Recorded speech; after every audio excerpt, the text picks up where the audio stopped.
Did you pick up the EcoFlow lawnmower? Did you not pick up the sweeper kit at the same time? And now you're wondering if you were missing out. Well, then you're in the right place. I've been using the sweeper kit for a full season now, and I've got a lot that I can tell you about.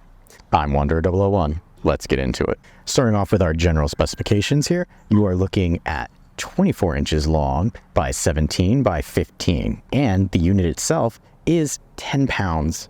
And most of that is because of this unit up here, because this is two parts. You have your bag system in the back, and then the actual sweeper unit up front here. Being 10 pounds, it sounds like it's a lot for the little lawnmower back there to handle, but there have been a lot of people who have uneven lawns who actually have devised and 3D printed a way of putting extra weight on the back axle to help the robot over rougher terrain. So in actuality, having this aids your robot because it helps weigh down the back axle and gives it more traction. As you can see back there, I have run it a few times in muddier situations. The overall capacity of the bag itself is one of the shortcomings because it is only 0.03 meters cubed. You're going to be emptying this quite a bit. It doesn't have a lot of room. Sweeping width is 13.5, so that is what this is actually going to hit as it's moving along. The sweeping brushes are TPE material. That pretty much just means it's a plastic material. And what do I mean by that? Well, if we come over here, I can show you, there is a button on the top. We simply press that and this part removes. This is our bagging unit right here. And then our sweeping unit here. You can see it has been well used over a very dusty season. You've got magnets up here, which are how the actual unit itself knows that the bagger is connected to the sweeping unit. These bristles in here, these are the TP material. This is just, they really feel like a very fine rubberized plastic, and they just spin and kick up material and debris into the bag itself right here. While not as complex as the robot mower itself, there is a little setup process to get this started. So let me show you what that looks like. Setup of the sweeper kit is actually remarkably simple in that if we pick this up and take a look at the front here, there's a clamp that goes over the back end of the EcoFlow Blade. There also is a little screw that helps lock it into place. That's what the little screw hole over there is for. And then right here, we take this little plastic cap off, and there is a connection point on the back of the blade right there that you connect this to, and it tells it, hey, guess what? I'm in sweeper mode. So let's get that done real quick. So right there, that's the flap I was talking about. So first things first, we're gonna pick this up and kind of center it. And then we screw down this little bit here. We've got two guides to kind of help put this in place. So if you're like me and try to start putting it in the wrong spot while screwing, you're gonna get a little direction there. The screw itself is also spring loaded, so you will have to push in order to get it to start going. It will stop spinning around and you'll feel it lock into place. My suggestion is, if you probably see me using my knee to push this up out of the way, do that, and then we're going to take our connection port right here and line things up, and we're just going to do that, try and help keep it from wiggling around on us. Once that's fully locked in there, you might have seen it's actually a circuit board right here. It's got a blue light on it letting you know that it's good to go.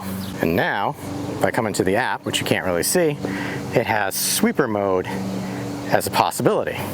Make sure you check if there's any firmware, but aside from just loading that on, you take the bag unit right here, it just has a button right there, we just slip it into place like that, and it's good. Take it off.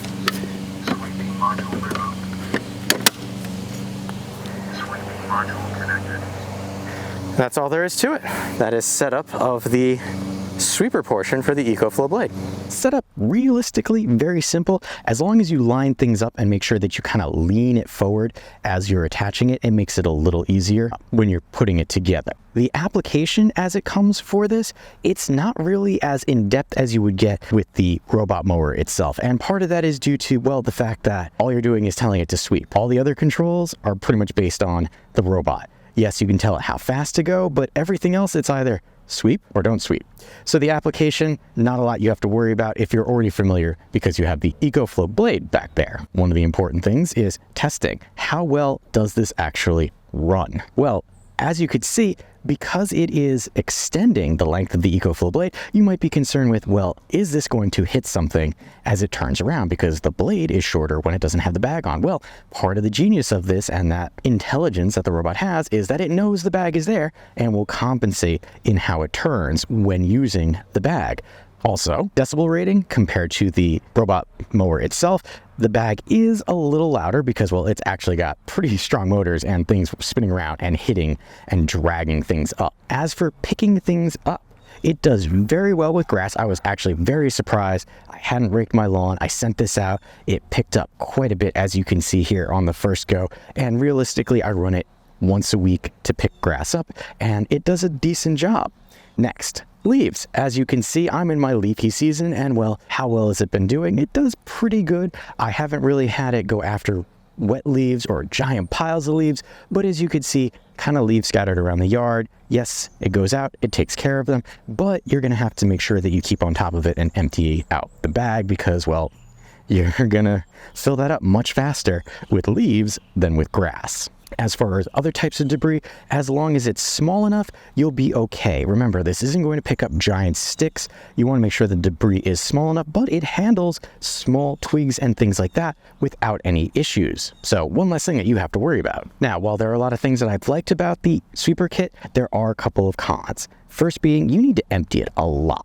And I mean a lot more than I expected. I was roughly emptying it between every 10 to 15 minutes, depending on the amount of debris that it was picking up. So realistically, you're going to be using this while you're already out in the yard working so that you can come and empty this instead of having it go back to the charging unit and wait for you. That's the other part. When it's ready to be empty, it goes back to the charging bay. So you don't know if it finished its job or if it's charging, and that's a little annoying. Like if you're doing leaves, you'll know where it left off. But if you're doing grass, you might not know. That's why generally when I'm running the sweeper, I'm outside doing my string trimming and take care of that so that I can keep an eye on it. And I will take the bag off the unit and dump it before it goes back to the charger so that it keeps sweeping. Because if it goes back to the charger, I'm worried about it killing that battery much faster because it's constantly going back. With those few downfalls, it is a nice add-on. The price can be a big turnoff for a lot of people because you've already spent all this money on the EcoFlow Blade, and now you're spending the equivalent of almost another lawnmower by another company just for the sweeper kit. What I will admit is it does help do a very good job of maintaining general light yard work. So it's less that I have to do, and I greatly appreciate that. But like I said, I do have to remember to use it while I'm outside doing other yard work anyway, but it does help in lower the actual amount of yard work that I have to do. So I do recommend the sweeper kit if you have the EcoFlow Blade and that price isn't a deterrent for you. Now you get 2 reviews in one. That was the sweeper kit after a full season. How's the EcoFlow Blade been? Figure while it's doing its sweep, now would be a good time to talk about the overall robot experience for my cutting season as I hide in this little box. Good. Lawn stayed cut all season. Only really needed to go out and do string trimming every now and then. Generally once every 2 to 3 weeks, which gave me 2 hours of my weekend back every week. So for me, between May and October, which is generally when I have this out doing its thing, even though it's November now, we had an odd season this year. But I saved myself a total of around 40 hours of work just having this go out and keep my lawn cut every day. Not to say that there haven't been some negatives with this. First being, it was a little more upkeep than I thought it would be. I figured the robot would be a little more hands-off than it actually was. One of the biggest issues with it is actually the charging pads on this model.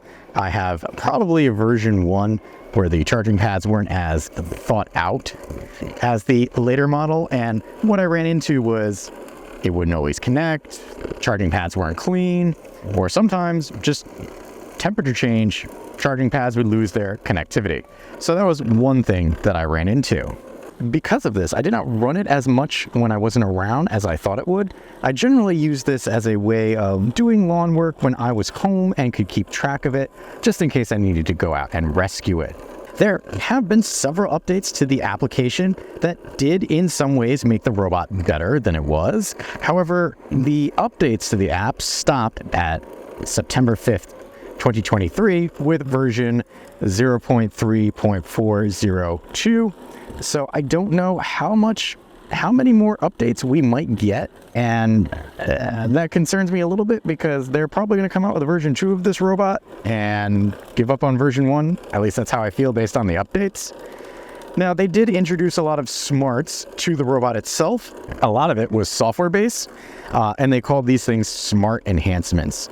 So it'll allow you to change the direction that the robot goes in, which is very important because if you have it go the same way, you will get ruts, and you will get ruts in the area that it turns around most frequently, especially if you do not have it set up to do the long sweeping change, if you just have it do the quick change. The one problem with this is it does not change. The change direction, while nice, it does not actually automatically change. You really have to set it up in the application every time you want to switch directions.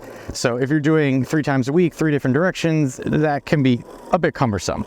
They did add an anti-theft, which was really nice. So if it leaves the boundary of where it's supposed to be working, it sounds an alarm, becomes pretty much worthless to anybody who might have taken it. They added boundary detection by using camera. So what that means is if the GPS signal got a little wonky, it could use the camera in order to figure out where it was. The problem with this is it pretty much overwhelmed the unit. It made it crawl, go back and forth. It does not work. I hate saying it. It was a nice thought, but the power inside the robot lawnmower wasn't enough for it. Same thing with the creation of restricted zones based on when the robot got stuck. Again, anything that's going to rely too heavily on the cameras just is overpowering for the robot itself. That includes low height obstacle detection. So if you saw my original review over there in the corner where I threw down a glove and it ran over it, well, they upped it so that you can have low detection. But again, it taxes the CPU of this.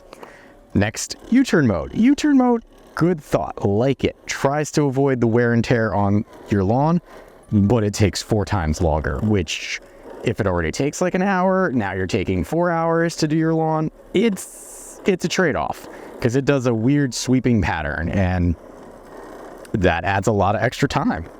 One thing that I'm really happy they added was the manual mow. So you could actually take this out and drive around like a race car and mow while you're doing it. In my case, there's a specific spot around this area over here, and we'll just keep that in line as we do it, right over there by that well. I know how I can approach it so that the robot won't get stuck, but the robot doesn't know that, hasn't been able to figure it out. So if I take the manual mow, I can go over there and take care of that without having to worry about it all that much, or do string trimming later, which is nice. The robot itself, as you can see from those back wheels there, if it gets into terrain that's a little more muddy or loose, it really digs in and it tries to get itself out. And it can cause some pretty bad ruts, as you can see here. I really wish that it would kind of give up a little sooner and just stop and let you know that there was a problem. Speaking of problems, I wish it sent a notification, especially if you have this set up via Wi-Fi. Send me something. Hey, I'm stuck.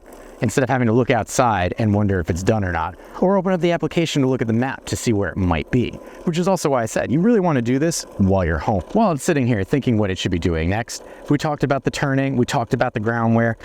It's not as noticeable in certain spots, but I have a long straight line that you can see here, where this is where the robot pretty much as it goes left to right in my yard, it will run the wheels right here and wear it down. So if you're going to have something like this, it might be a little more noticeable and you might want to consider changing your direction a little more often. But despite all of those negatives that I've had with it, including that cutting deck kind of sagging a little bit, having to constantly be readjusted, probably should have readjusted that before I sent it out to sweep.